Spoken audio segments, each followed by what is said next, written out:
Azur Lane.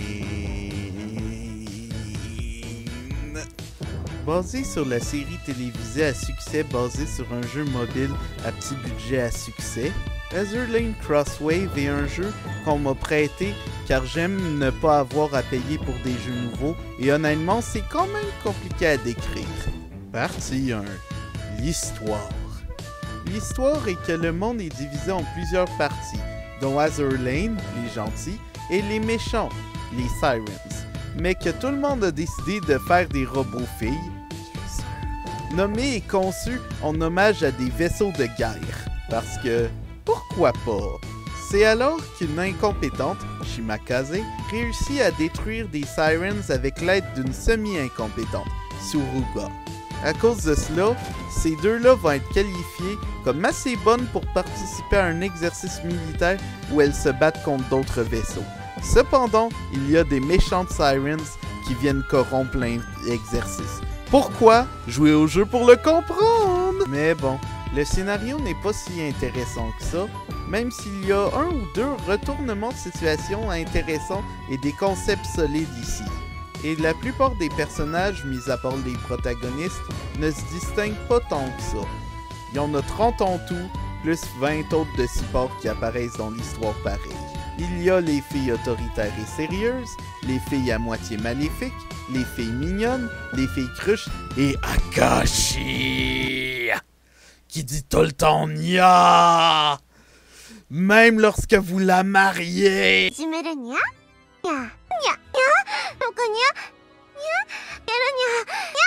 Est-ce que les personnages apprennent quelque chose sur l'amitié? Pas vraiment.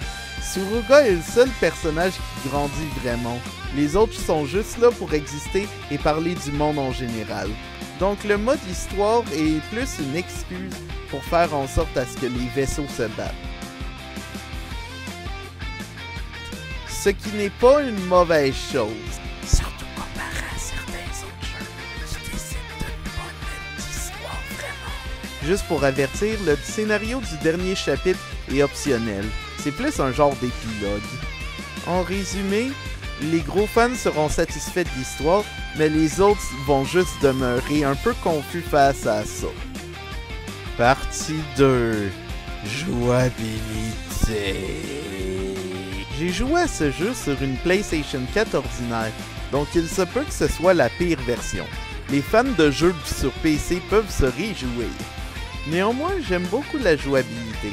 Et ce, même si elle est trop souvent interrompue par des cinématiques dans le mode histoire. J'en parlerai plus tard. Essentiellement, vous êtes dans une arène ou deux avec d'autres filles vaisseaux comme amis et vous tirez sur d'autres filles vaisseaux ou des vrais bateaux de guerre avec votre artillerie lourde. Vous devez donc éviter les balles de tout le monde et survivre.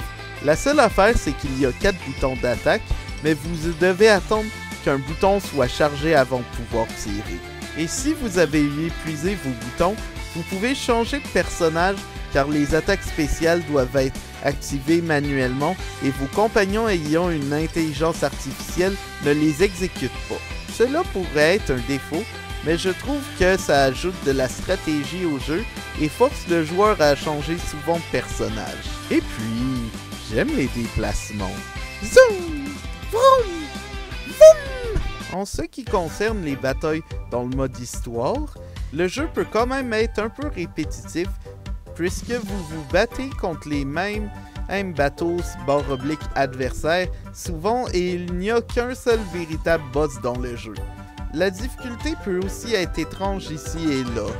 En résumé, je pouvais passer à travers le jeu assez facilement, puis le chapitre 5 est arrivé. Le chapitre 5 augmente énormément la difficulté en décidant tout d'un coup de rendre les boss beaucoup plus puissants en leur donnant énormément de points de vie. Sérieusement, les derniers boss du chapitre 6 m'ont pris 45 minutes à battre.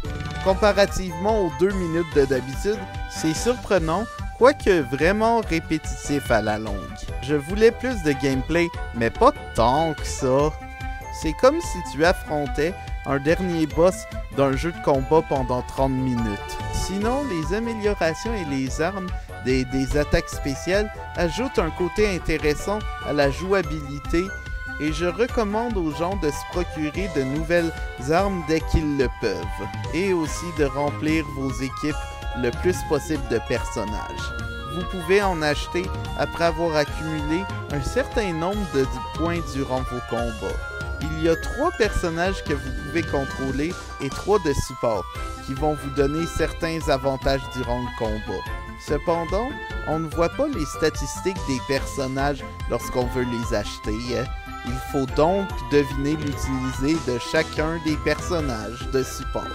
Ou aller sur Google pendant 5 minutes. Partie 3. Présentation. Les cinématiques sont dans le format d'histoire visuelle à la japonaise, c'est-à-dire 2 personnages dessinés sur l'écran, un fond d'écran, du texte et un doublage, parfois. J'adore ce format d'habitude. Le problème est qu'il y a tellement de personnages que, pour le budget du jeu, ceux-ci n'ont qu'une ou 2 expressions faciales, ce qui rend le tout un peu ennuyeux à regarder. Surtout que je trouve que les voix se ressemblent beaucoup, mais c'est un truc plus culturel. Écoutez toutes ces voix de filles mignonnes! Il y a aussi de la musique, mais je l'entends à peine, même lorsque je mets son volume au maximum.